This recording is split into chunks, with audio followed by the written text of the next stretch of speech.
Niba ukunda gukoresha application yitwa InShot weditinga amavideo kuri telefoni, hari igihe umara gukora video ukabona harimo watermark ya InShot, handitsemo amagambo ya InShot akakubangamira, burya ushobora kuyakuramo. Ubigenza ute?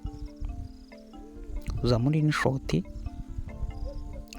wamara kugera muri InShot, tuvuge iyi ni video wari uri gutunganya, uraza ugakora kuri rya jambo rya InShot. None iyo umaze kurikoraho bahita bakuzana ngo remove watermark and ads. Nukuvuga ngo uraza ukaza hano handitse free remove.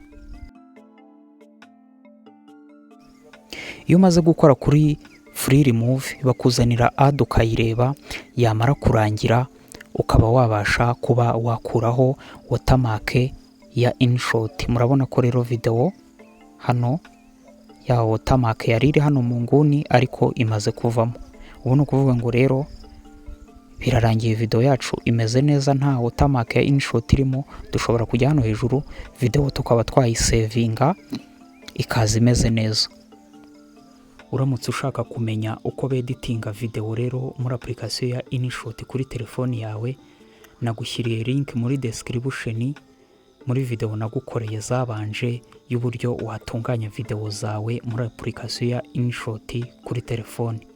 Wibuke gukanda subscribe kugira ngo tujye tubana no mu zindi video nzajya ngushyiriraho.